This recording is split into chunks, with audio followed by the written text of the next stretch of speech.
Hello, I'm Russ Wigington. Welcome to the National Civil Rights Museum. Welcome to 2022. We thought after not being in person last year, things would be different this year. But no.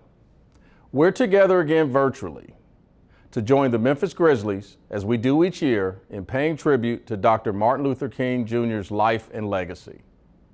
We're continuing the tradition of honoring sports legends and having critical conversations at the intersection of race and sport.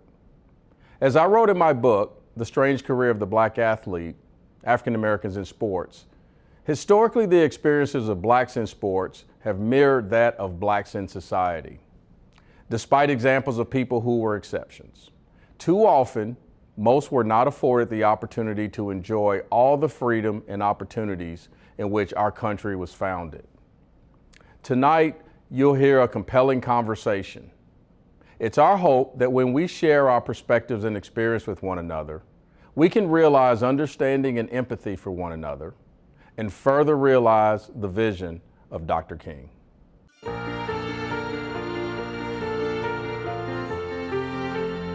Hello, I'm Elliot Perry, Memphis Grizzlies Director of Player Support, Team Local Minority Owner, Board Chair of the Grizzlies Foundation, and a proud member of the National Civil Rights Museum. This weekend, we celebrate and remember the legacy of Dr. Martin Luther King, not only for what he has meant to our communities, but for his ultimate sacrifice, his life. My grandfather marched with Dr. King in the 1968 Memphis sanitation workers' strike. I've always been grateful for his sacrifice, but I'm reminded that there was not just great sacrifice, but grave sacrifice. We all sit at a table that's been prepared for us, and with that comes great responsibility. Racism did not end with slavery, and the constant fight for justice, equality, and freedom did not die with Dr. King's assassination. So with that, my prayer is we all have something nagging at us called responsibility. A responsibility to not just be great athletes, but in some unique way, be keepers of the dream. To quote Dr. King, true compassion is more than flinging a coin to a beggar. It comes to see that an edifice which produces beggars needs restructuring. There's a long list of issues plaguing our America. I hope that the conversations you are about to hear bring into focus not only clarity, but solutions. I pray it motivates, educates, and inspires you to get out and get in good trouble.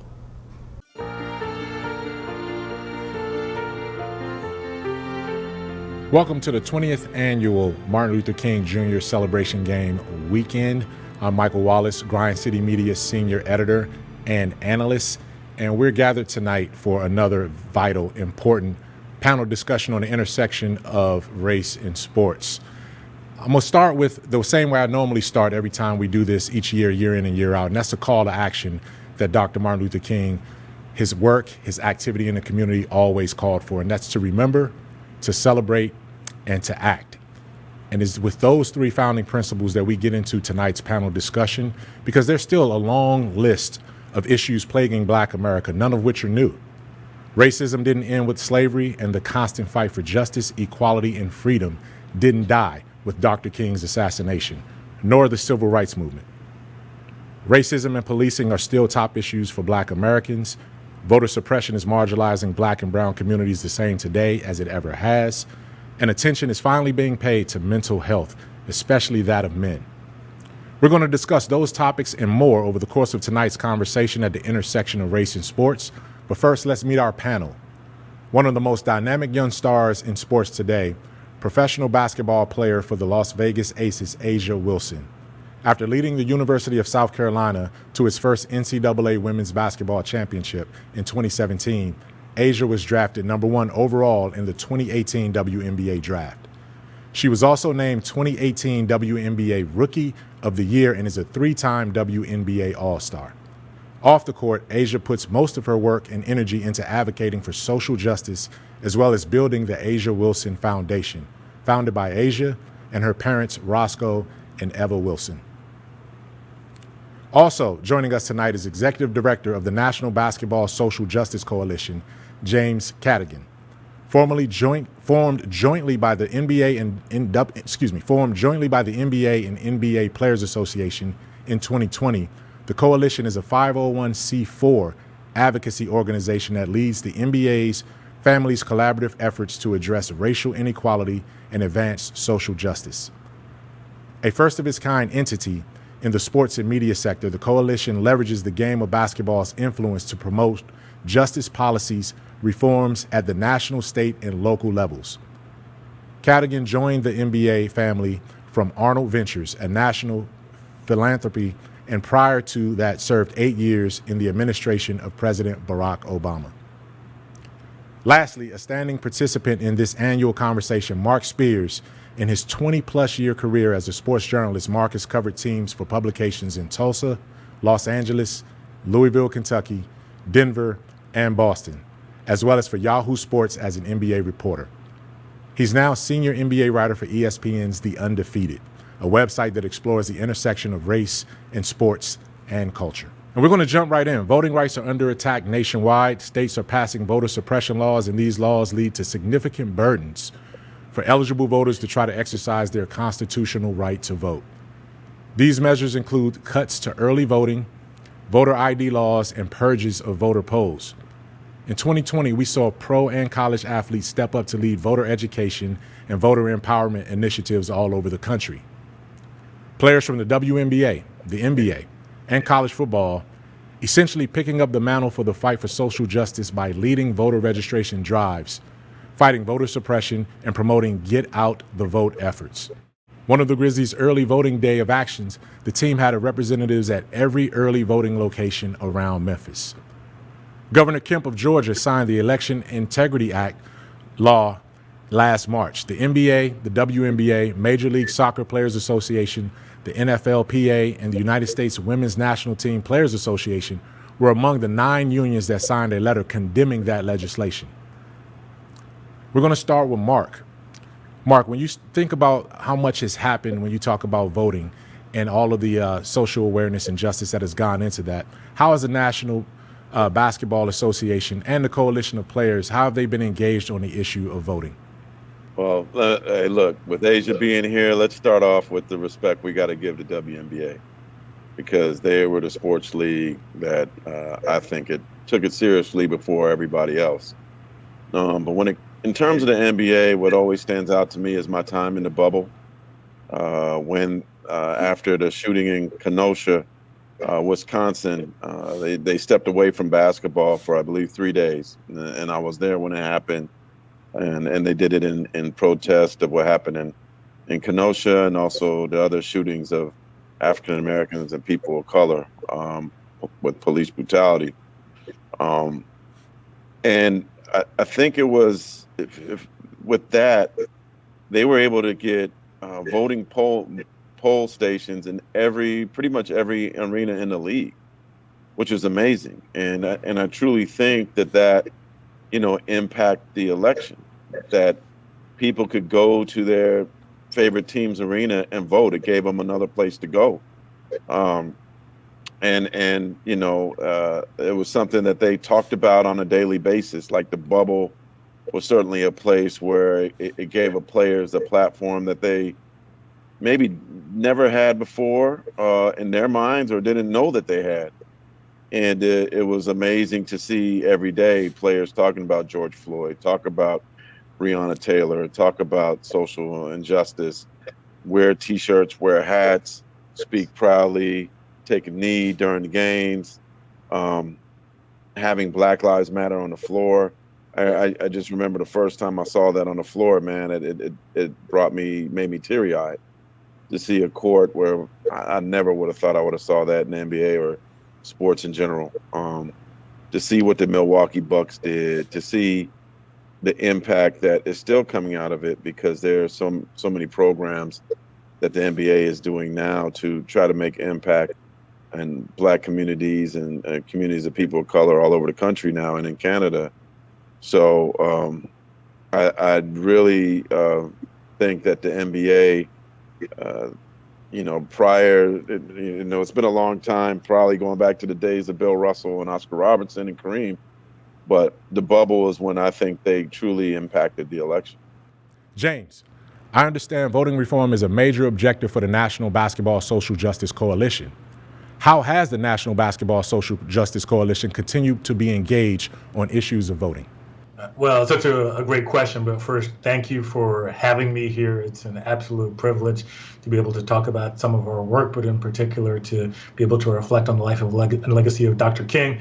When I think about the civil rights movement of the 1950s and the 1960s, and when I think about parallels to today, one of the many things that we can look at and say we have a similar fight on our hands is when it comes to voting rights. And at the end of the day, the right to vote, the ability to cast your ballot, to be able to make your voice heard, that's the first right of democracy. And it's incumbent upon all of us to be able to do what we can to make sure everybody has the opportunity to participate. If you don't have that, if you can't do that, if we don't protect the right to vote, then all of the rest of our rights, we forfeit them. And so it's been incredibly inspiring to see the broad grassroots coalition of people first and foremost, but also institutions and organizations over the past couple of years who have really taken up the mantle in the fight to make sure everybody can vote. And at the end of the day, we know it shouldn't actually be a fight. The proposition on the table is not controversial. It's just that we have to be able to vindicate the legacy of democracy, that to be able to protect people's guaranteed right to shape how we govern ourselves, how we relate to each other, who represents us, how we deploy our resources in our community. The right to vote gives us access to all of that, and so we are very pleased as a coalition that the NBA family has made such investments in voting rights, and we are now on the precipice of new work, starting first and foremost with passage of the Freedom to Vote Act and the John Lewis Voting Rights Advancement Act. Those two pieces of legislation now making their way through the Senate are the key to being able to protect that first and most fundamental right. We also know, looking forward, 2022 is a big election year with federal, state, and county elections this coming November. What we also know, and another point you made, is that the WNBA led the way. They were out front first. They were out front the boldest, and they absolutely were thought leaders and action leaders when it came to social justice and awareness. The WNBA states that over 90% of its eligible players are registered voters. The WNBA Players Association's executive director, Terry Jackson, contends that the WNBA represents the demographic that can most motivate their generation to vote. And she said, quote, WNBA players are the demographic that can energize folks around registering to vote and talking about their plan to vote. So, Asia, that shifts to you. As an athlete, do you agree with that sentiment? And also, what responsibility do you feel personally in advancing a healthy democracy in this country as it relates to voting? Yeah, and I mean, I can only speak for myself when it comes to an athlete, but particularly a Black female athlete. But, I take a lot of pride in our platform. And you guys both stated that the WNBA is always at the forefront because we use our platform and as athletes to be influential to our youth, as well as those that might be the first time voters and experience their right to vote. I think that's what we take a lot of pride in.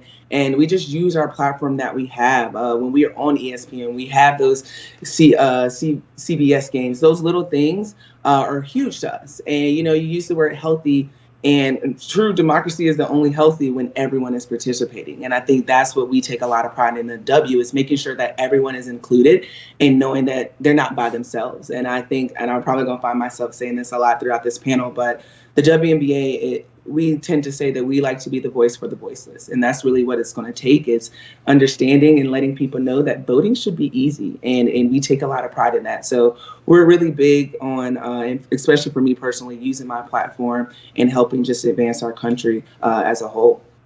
Asia, that seems to be such a genuine sentiment, though. It seems like, the camaraderie is there, the purpose, the drive is there collectively from the WNBA, from the leadership on down.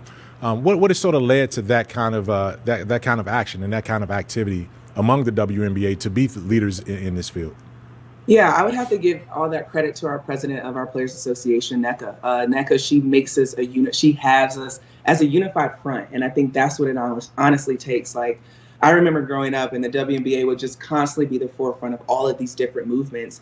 And it's key into who we are. Like, yes, we crush it on the court, but we're in our communities. We're constantly, trying to be out there, out front, showing people that we're not just basketball players, but we mean something to everyone else around our community, and just using our platform and our voice to spread awareness to what we believe in and making sure that people have the correct information so they can move forward in their communities. And Mark, before we shift gears and move forward, you look at, and I mentioned before, 2022 is going to be another big, impactful election year. In what ways, as a journalist and as someone who actually has been out in the front lines with some of these athletes, how can we continue to make sure that this message resonates of the importance of voting and the importance of going back and continuing to vote and not just have it be a one-time thing? Yeah, I wonder if the players, in a lot of ways, the NBA players, I'm not going to say WNBA, have the same fire that perhaps the WNBA has had, or have the same fire since the bubble. I think the presidential election is always a sexy one to, push to get people to vote.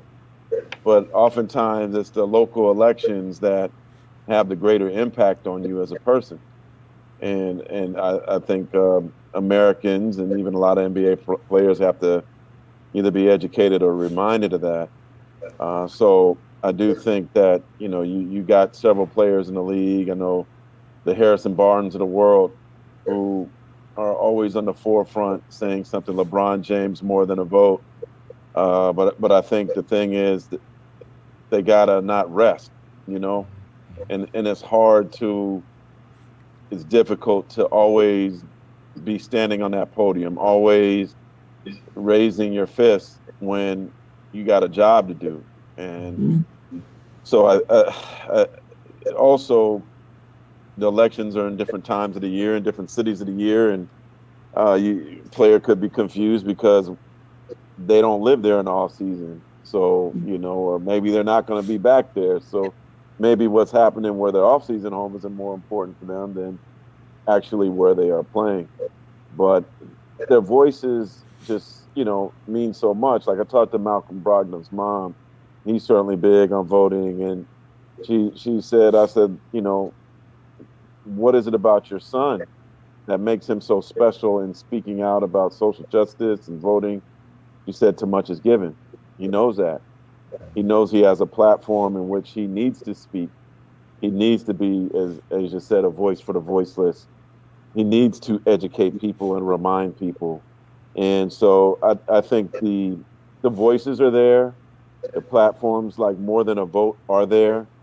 But I think they, instead of being activated seasonally or in the moment, I think it's important for the NBA players to perhaps keep them going year long, season long, for every occasion of every vote, not just the ones that directly impact them.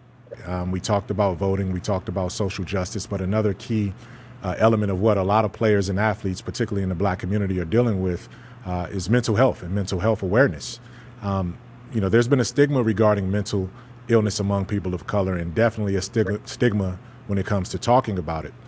The mental health of Black athletes is especially complicated by what's happening in America over these past few years.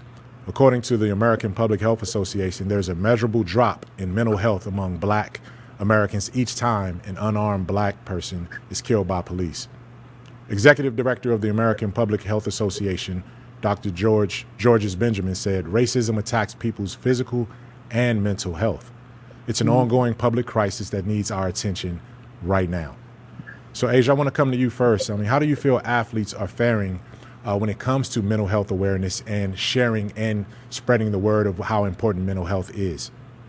Yeah, I think it's one of those things where it's just slowly starting to become something that you see and you hear every single day. There's still a stigma, particularly in the Black community, like you said. I think as athletes, we're always expected to be perfect in the eyes of our fans, in the eyes of our brands that are sponsoring us and those little things. And that wears on you because at the same time, you have to be good at what you do on the court. And I think over time, you just get sick of it. I know for me, I was in a shell, in a hole in the bubble because I had no outlet. I had nothing to do but to play basketball and go back to my room. So it was really hard for me. But then that's when I found out that I should vocalize it and let people know that it's okay that you're not okay. And it is okay to ask for help. And I think that's the biggest thing that I struggled with was asking for that help, because I'm supposed to be a world-class athlete that's supposed to get it done, make it look easy, and move on. But at the end of the day, the world doesn't happen like that. And we talk about our Black men that are getting killed by the police and we have to have those conversations with them. But then when you look at the Black woman, we don't get those conversations. We get swept underneath the rug. We get overlooked. And that's a whole nother thing that you have to talk about. And I think for me, I just find myself being a double minority. I'm a woman, but then I'm a Black woman at the same time. And that wears on you so much. But when I really found myself and I dug down deep, and I think I was able to vocalize that I needed help. And I saw other athletes. I mean, you have Naomi Osaka, you have Kevin Love, Simone Biles, DeMar DeRozan, everyone now speaking out on it. I think it's now becoming a common thing that you need your mental health. You need to protect that at all costs, no matter what you have going on. At the end of the day, if you're not straight up here, you can't perform the way that you want to. And so for me, I think it's slowly but surely, it's not, the stigma slowly dying down. I think you still kind of have it because you want to be perfect. But at the end of the day, I think it doesn't just take one of us, it takes all of us to have an understanding within our communities that it's okay to not be okay. Asia, I really deeply appreciate your honesty and candor in talking about your personal experience from a player's perspective. James, NBA players who are a part of the Social Justice Coalition and others across the league have used their platforms to raise awareness around not only social injustice, but other issues like mental health. Why does using their voices continue to be important around issues like these? You know, I think when we look at the trajectory of our society over the course of the past 75 years, certainly of the NBA, but beyond that, sports has played such an integral role in highlighting issues that matter to all of us throughout the country, across the nation, in our backyards, in our boardrooms, and at our dinner tables and kitchen tables. There's no time and there's no issue which, when an athlete who has standing in the community, somebody we know even from a distance and respect, who plays for a team that we love or that we support, points something out, that has such power. And I think we've seen over the course of the past year in particular on mental health, athletes standing up and saying, this should be part of our conversation about health and wellness. This should be part of the conversation about what we as athletes do. This should be part of the conversation about our community well-being and welfare. And so I am really inspired by all of the athletes who have added that to the long list of things that they have used their powerful platforms to bring attention to and to bring us as spectators, as fans, as supporters into those conversations and say, hey, if NBA athletes at the peak of their physical skills, at the peak of their ability to do what they do on the court are saying, we too have to take care of our mental health, then yeah, maybe the rest of us who don't have those kinds of physical and mental demands on our time or attention should also be paying attention. That to me is a wonderful development, and seeing that across sports, we saw, of course, Simone Biles and Naomi Osaka be powerful and persuasive advocates for protecting their mental health in the athletic space. And then the NBA athletes and the NBA Mind Health Initiative, which truly lifts up and focuses on the importance of taking care of yourself, checking in with yourself, being clear that your mental health is just as important as your physical health. Those are the kinds of initiatives, and that's the kind of attention that I think we should encourage. And I am very excited about the world of opportunity that's open to us now to follow that path, to be able to talk about mental health issues, and to make sure that all of us, no matter where we are or who we are, get to personally pay attention to our own mental health and continue down on in that path. Mark, you've covered some of these issues for a long time, and as an African-American journalist, how do you sort of juggle and sort of straddle that line with being compassionate, showing grace and extending grace, but also knowing that there's another side of the job that puts the questions to some athletes who may be coping and struggling and trying to deal and find their mental health balance? Yeah, Mike, we both have about 2 decades now covering the NBA, and I think you could agree with me that in the beginning there weren't any like psychologists, psychiatrists around. Um, there was a lot of mental health issues. I actually think when we started covering the league, there were probably more uh, black players coming from tough situations, impoverished situations, than there are now. That's not to say that just because you came from maybe a more well economic situation, say like Kevin Love, that you can't have issues either. But I know back when we were coming up with some of the stories that you would hear from a lot of the players from whether they grew up in really tough environments. You had European players that grew up in battle torn environments, players that didn't have fathers in their life. It seems to me now that more and more the black player I'm meeting isn't a first generation college student, does have their father in their life, but that doesn't excuse them from potentially having mental health issues. But the one thing I think that's better, much better now than when we first started covering the league, is all these teams pretty much, I think, either have somebody working for the team that's around them all the time that they could speak to, and or they have somebody that is associated with the team that they could go to. Even when we were in the bubble, every day we had to do these daily checks, and I'm sure Asia had the same thing. She knows what I'm talking about. Yeah. I still got the app, Asia. I ain't delete the app yet from the bubble. Yeah.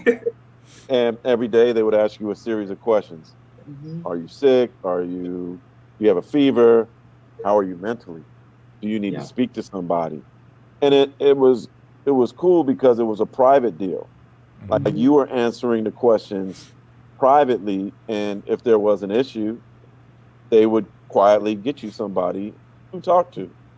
And I thought that was amazing that they had, doctors in Orlando, doctors I'm sure with the WNBA that were on call ready to talk to people privately. And so as a journalist, the thing I respect is, we've been blessed to have people like DeRozan speak out, Kevin Love speak out. Other players say there's some challenges that they've had. I've been very sensitive to, things that Kyrie Irving is dealing with and what he's talking about. I mean, I do think everybody should be vaccinated, no question. But there's some other things that he's dealing with as well that he's talked about. And so I try not to rush to judgment when a player makes a decision, even if it's somewhat controversial. Like, listen to their side of the story, listen to what they have to say.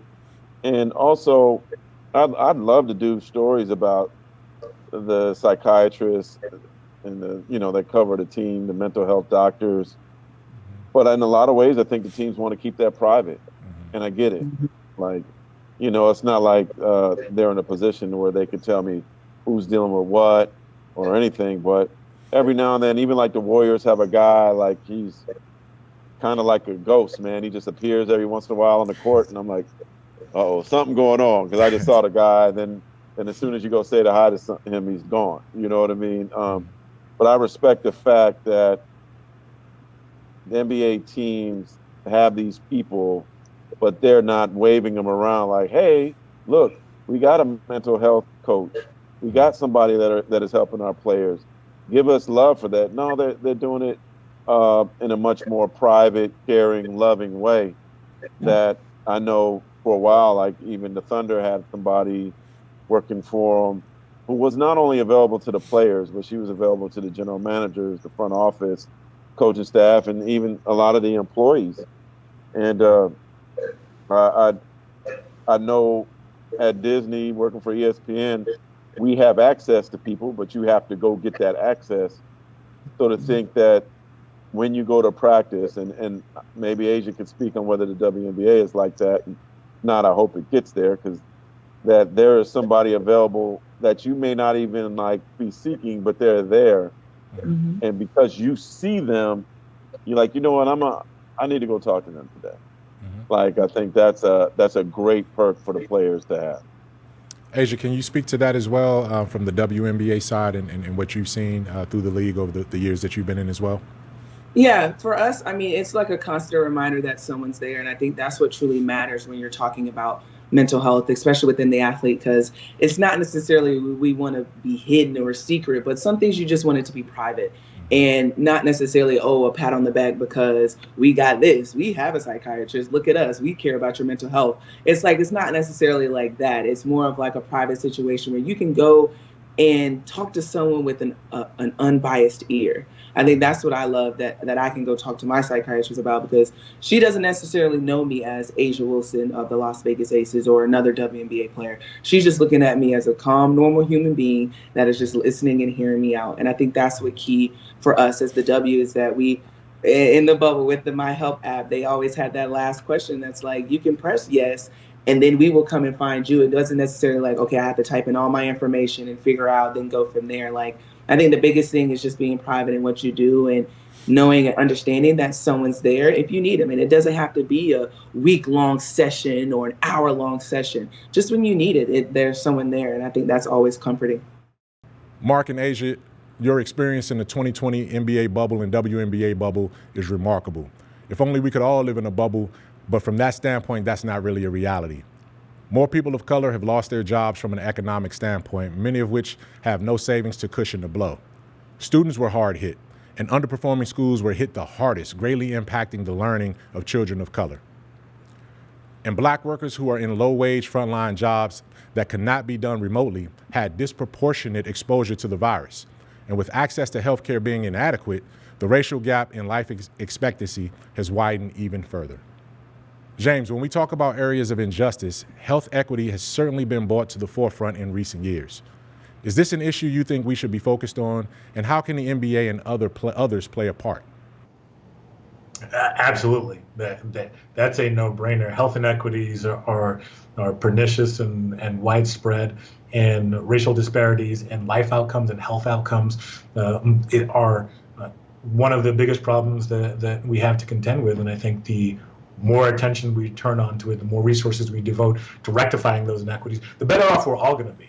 Because at the end of the day, when you talk about people's health, it's not just about those individuals, although that is more than enough for us to say we should devote resources to making sure people have good food to eat, people have the medical care they need, people have access to the vaccines that we now have available. It's not just about them, it's also about their families. If a caregiver or a primary breadwinner can't give care, can't go out and do their job, then that affects their whole family. If workers aren't able to go and do their jobs, that affects businesses, and that affects the welfare and health of the community. So there are these ripple effects that I think we all need to be very aware of that stem from our failure at this point to provide adequate care to every person that we can. And I think the more that we recognize that, of course, we have an obligation to take care of individuals, but that obligation and taking that care is good for all of us, the better off we're going to be. We were hoping that 2022 would be different and we would emerge from it. But right now we're still dealing with some of the same drastic after effects. I still got that hope. I still got that hope. I do too. I do too. Hey, man, we just a weekend now. Don't give up on the year already. No. It's early. We're barely into 2022. Don't curse us. We are. But hey, Omicron is Omicron is on a 20-2 run right now, man, and we still got to get ahead of that. We coming back, bro. We coming back. I love your optimism. We got vacation plans in the spring. There you go. Got somewhere to go before the season starts. Yeah, I feel you. Gonna beat this. We just need people to get vaccinated. We do, and that's a call right there. Obviously, that the NBA is behind and WNBA is behind as well. But when you look at it, though, I mean, we still are dealing with the after effects of 2020 and 2021, particularly as it relates to loss and some of the mental health issues and some of the social justice things that we've been dealing with during this pandemic. Pro teams have been living in a bubble since 2020. You guys were both in that bubble. You knew what that life was like, testing nearly every day just to make sure you're safe.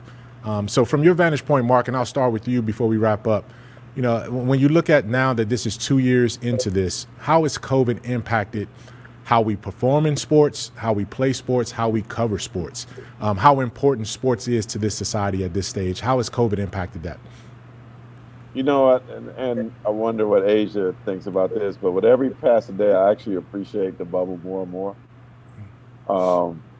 My late great friend, Sekou Smith, he was in there with me. And I remember when we were about to leave, he said, "This is the safest place in the world." Yes. I never forget that he said that. And 3 months later, he died of COVID before he had a chance to get a vaccine. And so God rest his soul, because the anniversary is coming up. Yeah. It has certainly changed a lot, because, I mean, even as a media member, I'll be totally straight with you guys. Like, I don't want to eat in front of people. I don't feel comfortable in the stands.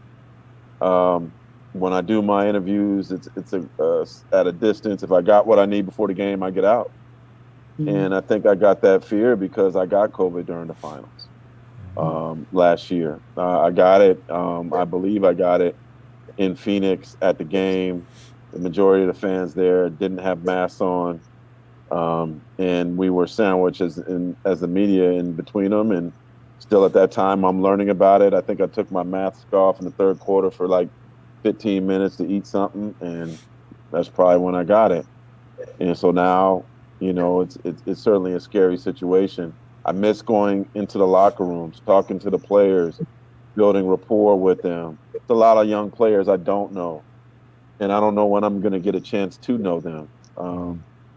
They are in this tough position, Asia, WNBA players, NBA players, where you're around a group of people closely every day, when you're around planes, on planes all the time, when you're in arenas where you go in one place and they wear a mask, and another place they don't wear a mask. And I find it really hard to believe that you have fans that could be sitting close to the floor and not have masks on, and that not impact an athlete, whether they're sitting near them, whether they're running by them, all that, you know, y'all yelling, you know, playing whoop that trick in Memphis, and everybody's hype and yelling and screaming.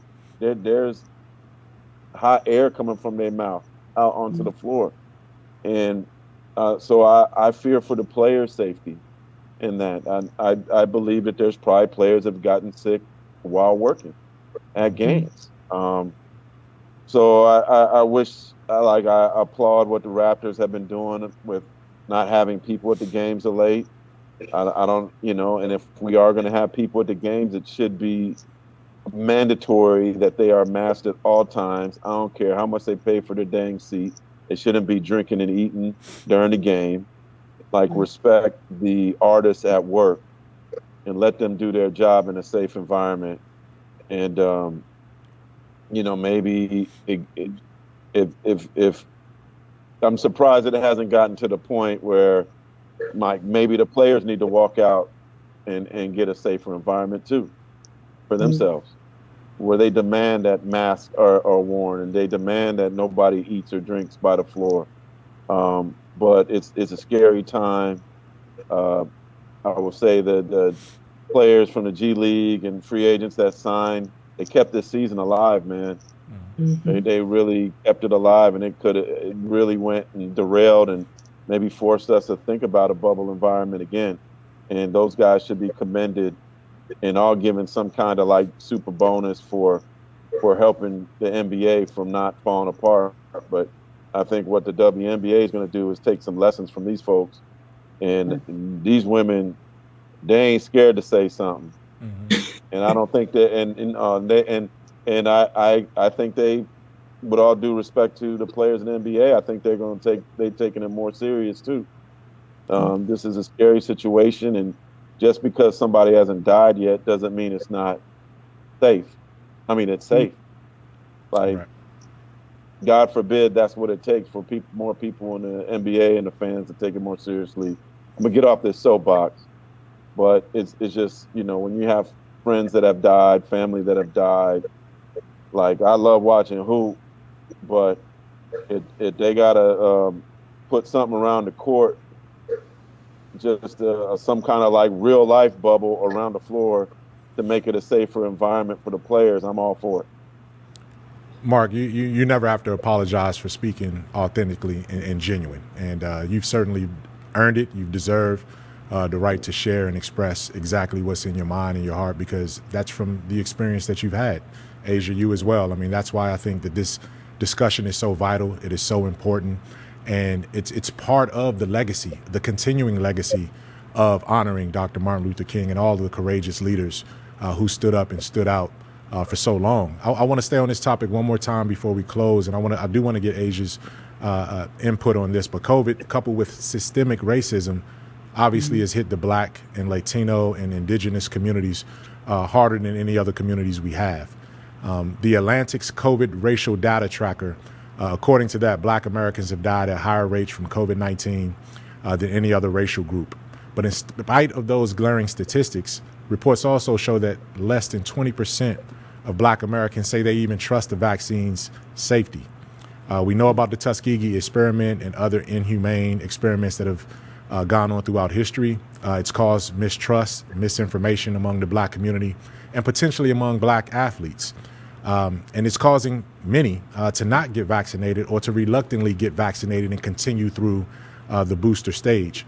Asia, just from your experience and from your perspective, do you feel that this is more of an impact among Black players in regards to COVID and how we approach COVID from health and safety protocols, and how we are willing to even continue with the vaccination stage? Is that impacting Black players more than you've seen? I would definitely, I would think so. Just because of all the things that you listed, I think everyone has a choice of whether or not they get vaccinated. But I think the bigger problem is just the misinformation and the fake news. I think that is where I get really aggravated about it, because it's just like, okay, if you want to do your research, that's fine, but just be respectful of everyone's, manner and follow the protocols and the safety protocols at that. But everyone has a choice. I honestly think everyone should get vaccinated. I am, and I'm not afraid to say it. But at the end of the day, I think the biggest thing is just being respectful of the choices that you do make. And if you're not going to do this, then at least try to wear a mask and just be respectful of others around you, because I'm a firm believer, and I don't like for things to hit home for people to be like, oh, snap, okay, now I need to really lock in. Like Mark said, we shouldn't have to take someone dying from it to then people be like, oh, wow, this is really serious. And I felt like we found ourselves saying that a lot when we first entered this pandemic. So I think at the end of the day, you just got to be respectful and just be mindful of what you have, where you've been, and others around you. And I want to wrap up, and I want to get both of your takes on this question as we think about this 20 years down the line. If we're talking to our kids and our grandkids about this 2 to 3 year system that we've been in through the bubble, social justice awareness, COVID, health and safety protocols, and everything that we faced economically as well as Black Americans, what is the one thing or two things that you guys will take away that you hope to tell generations later about what we experienced during this special time and this unique time in our history? I'll start with you, Asia, and then I'll wrap up with Mark. I think the biggest thing that I would share is just love on your loved ones. I think that's really key. I think this pandemic really opened my eyes. I got a lot closer to my parents. I never realized how hard it is to parent your parents, but it's something that I really, really love. And I think that's really key, and something that when I look back on it, it's really taking care of yourself and loving on people that you love so much and prioritizing your energy. I think that's so key for me. I'm really big on mental health, like we spoke about before, but that's just really big, is protecting yourself and loving your ones around you. And Mark, speaking specifically as a Black man in this country who's experienced it on multiple levels and in multiple areas that we've discussed tonight, what would your takeaway be? What would your message that resonates from this experience be for you? Well, my message is to white America, and that is to not make this a seasonal thing. George Floyd isn't a season, the lynchings of a lot of Black people over the years, the police brutality over the years, it's not a seasonal thing. This is something that's been happening for, 400 years. Rodney King is what I saw when I grew up. So what I've told a lot of people, white, Black, different races, let's make this a lifetime thing, not a seasonal thing. I appreciate the calls and texts after George Floyd, but the same pain and sympathy that you have now and fight to change the world that you have now, that should be a lifetime, not just, a year passes and you forget about it and go back to your ways before. That's what I hope. In terms of my kids and grandkids or whatever in 20 years, I hope there's a world for them to be in. If we don't take care of the environment, ain't gonna be nothing to tell them. Like we the way the climate change and everything is going on, and we ain't gonna be worrying about race in 20 years. We'll be worried about survival if we don't take care of business. But that's a whole other discussion. Thank you, James, Asia, and Mark, for your honesty and your candor on such an important topic and panel discussion. That concludes tonight's discussion at the intersection of race and sports. We hope you were inspired, educated, and energized by tonight's content. Visit grizzlies.com/MLK for more information and recaps on all of this week's Grizzlies MLK programming. And don't forget to tune in to the 20th annual Martin Luther King Jr. celebration game, presented by Ford and your Mid-South Ford dealers tomorrow, January 17th at 2:30 on Bally Sports Southeast. Good night.